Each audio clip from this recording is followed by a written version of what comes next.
A reading from the Gospel of Matthew, chapter 14, starting at verse 13.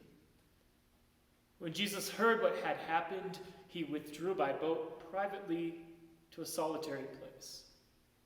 Hearing of this, the crowds followed him on foot from the towns. When Jesus landed and saw a large crowd, he had compassion on them and healed their sick. As evening approached, the disciples came to him and said, "This is a remote place, and it's already getting late. Send the crowds away so they can go to the villages and buy themselves some food." Jesus replied, "They do not need to go away. You give them something to eat." "We have here only 5 loaves of bread and 2 fish," they answered. "Bring them here to me," he said, and he directed the people to sit down on the grass.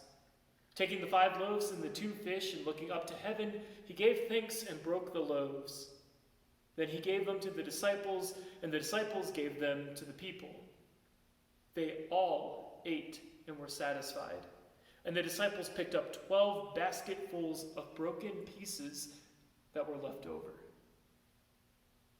The number of those who ate was about 5,000 men, besides women and children.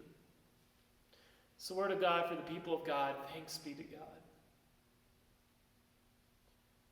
I was watching the documentary Soul with Anissa this week, which is a documentary about 4 people taking the Master Sommelier test. When discussing wine as a concept, one of the people in the documentary mentions that the only miracle that Jesus' mother tells him to do is to make more wine. The first miracle is about wine. And this is true. In the Gospel of John, while at a wedding, Mary, mother of Jesus, instructs Jesus to make more wine when the wedding runs out of wine. Where I might disagree with the commenters that the miracle is about wine. The miracle is not about wine. I like wine. I even took a wine class in college, and I get the joke. Wine is so important, even Jesus was concerned about there being enough of it. But to be clear, while making barrels of wine out of water is pretty cool, the miracle is about hospitality, being a good guest. It's about custom and making sure that people have enough, making sure nobody is embarrassed by being unable to meet their guests' needs. It's one of the first public signs of Christ's ministry, and I think it might be about the value of listening to your mama. I bring all this up because the feeding of the 5,000, which isn't an accurate title for this miracle, the last line of the story indicates that the 5,000 doesn't include women and children. But the feeding of the multitude and the miracle of turning water into wine hold some things in common. Like turning water into wine, or the miracle at the wedding in Cana, the miracle of the feeding of the multitude isn't exactly about the multiplication of a little into a lot. Don't get me wrong, it is about that, but there is more to it. If Christ had multiplied his bread and ate it alone, it probably would not have been written about in the Gospels. If Jesus had multiplied the bread for himself alone, it wouldn't be miraculous. Or maybe it would be miraculous, but there would be no believing reception of a miracle. The wedding and the feeding of the 5,000 have many similarities. In both the wedding at Cana and the feeding of the 5,000, a situation emerges in which a gathering of people will have to disperse because there's a lack of food or drink to keep this gathering going. In both instances, Jesus provides exactly what is needed for the gathering to continue. In both instances, Jesus does not allow a lack of something to ruin a host's hospitality. In these 2 miracles, Jesus models how to be a bountiful host and a gracious guest. These 2 miracles reveal what gracious hospitality does. It multiplies what we have. It makes little become sufficient, and sufficient become bountiful. It makes the product more than the sum of its parts. At the wedding at Cana, it would have been a terrible embarrassment for the hosts of this wedding to run out of wine. Jesus models being a good guest by sparing the hosts excessive demand and by helping the hosts provide for their guests. Jesus, by being a gracious host, transforms what the host has provided into something more valuable. At the feeding of the multitudes, Jesus models what it means to be a gracious and abundant host. Jesus shows that with exceptional hospitality and care, what was a little becomes sufficient and transforms into abundance. Now I ask you if you've had either of these kinds of miracles in your own life. Maybe you, the belabored host, is trying to get everything together and runs out of food. The guests are still hungry. People are starting to get cranky. Babies are crying. People are dissatisfied and they're about to leave. And you are embarrassed and feel that you have failed as a host, as a friend. And then a guest saves the day. Maybe somebody orders some pizza, or a late arriving guest has made a beer run before they came to your Super Bowl party and restocks your fridge. And this one act has eased the burden off of your shoulders. It's helped you save face. It's helped everybody stay happy and have a good time. Your guests stepped up and saved your ability to be hospitable. Their act transformed the situation, one of crabbiness to contentment, happiness, good times. When I was in Colombia, we went to a town called Mina Nueva. It was a small gold mining town. To get to Mina Nueva, we took a transport from Medellin to Segovia, which took about 4 hours. And then in Segovia, we had to get into a Jeep that was capable of doing some off-roading because we had to ride dirt roads up to Mina Nueva for about another 4 or 5 hours. While in Mina Nueva, we met with several folks from around the area in a sort of town hall. We met with gold miners, farmers, village leaders, and other folks to better understand what life was like there, to observe how the disarmament of the FARC and how the peacekeeping zones and the government's promises have or have not been kept. We were there to build friendship.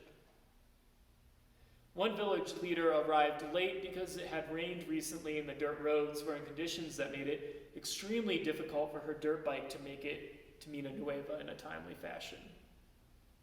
We spent some time huddled in a room with her, chatting, kind of waiting for the conditions to get better. During that time, she left for a bit and she came back with a bag of grapes. I can't imagine it's easy for a bag of grapes to make its way down the dirt roads to a literally being built before our eyes town centered around an illegal gold mining operation. Our approach from Segovia led us through zones of land in which former FARC-occupied territories were undergoing disarmament with the presence of the FARC and UN peacekeeping teams in the Colombian military. We saw more than one Jeep, more than one escalera, which are these beautiful rustic buses used in rural Colombia, stalled or stuck in a rut on the side of the road, people pushing it out.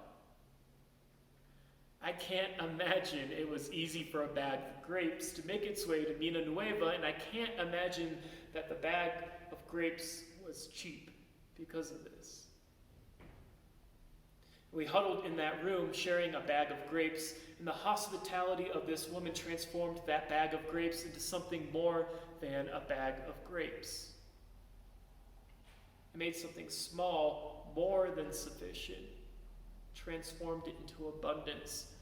She recreated for us the miracle of the feeding of the multitudes by being a gracious host and providing those grapes.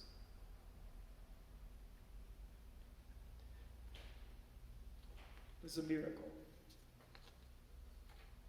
We observe a significant difference between the wedding in Cana and the feeding of the multitude. The wedding of Cana, Jesus is an invited guest. But when we read the text for the feeding of the multitude in Matthew, the multitude is not invited, and Jesus did not become a host on his own volition. At the start of the passage, Jesus secludes himself. He seeks privacy and solitude. It's one of the many passages in which Jesus does this, and one of the scriptures people will point to when they say, maybe Jesus was an introvert.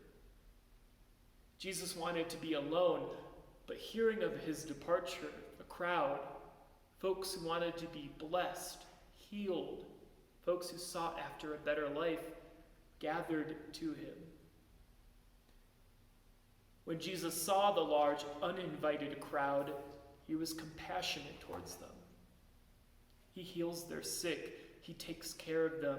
He becomes host to them. The disciples suggest that Jesus should dismiss the crowd as there is not enough food to feed them all.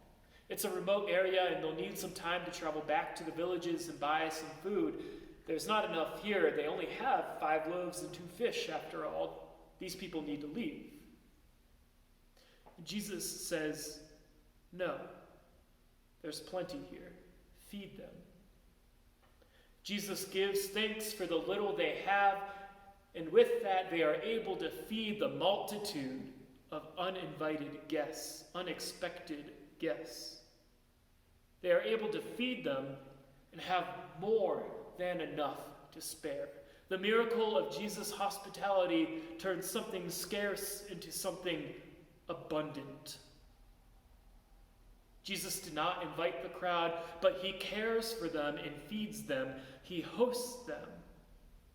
And that is the hospitable thing to do. We often become hosts to crowds not of our choosing. In our communities, in our state, in our country, sometimes even in our households. You may not like that tons of Californians are moving to Colorado, and there's certainly a lot to be said about the gentrification which pushes people out of their birthplaces, but we have become hosts to the Californians. I have one in my house. I know Evergreen has an addiction recovery center here, and I'm not sure how long it has been here, but some of the reviews of local hiking trails mourn this fact. We might not have asked for it, but we have become host to this center, and the center probably serves people who have already been living and present in this community, and also probably serves people who come to this center for help. We have become hosts. The United States is one of the richest countries in the world. The United States of America has become synonymous with opportunity and success for many, many people. Folks are being pushed out of their own countries.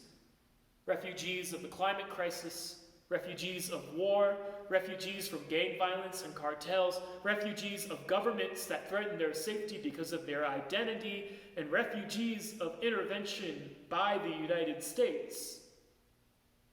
And many of them, especially from Latin American countries, come to the United States looking for healing, comfort, and safety.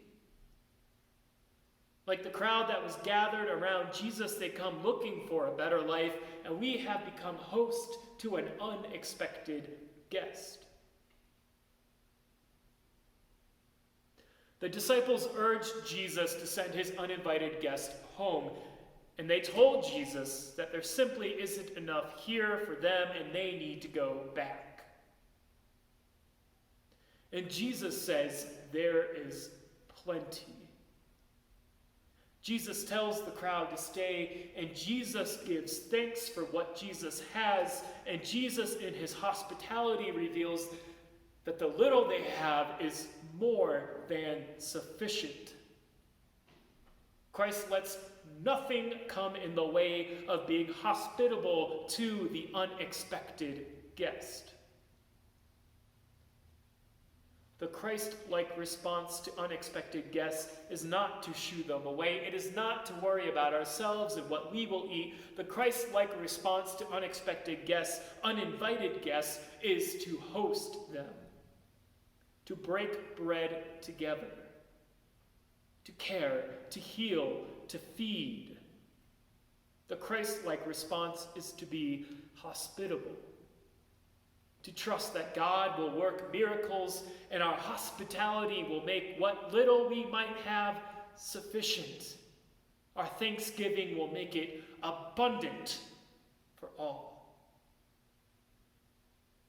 And in this way, Jesus reveals that the miracles at the feeding of the multitude and the miracle at the wedding of Cana is not the multiplication and transformation, but hospitality in and of itself is the miracle.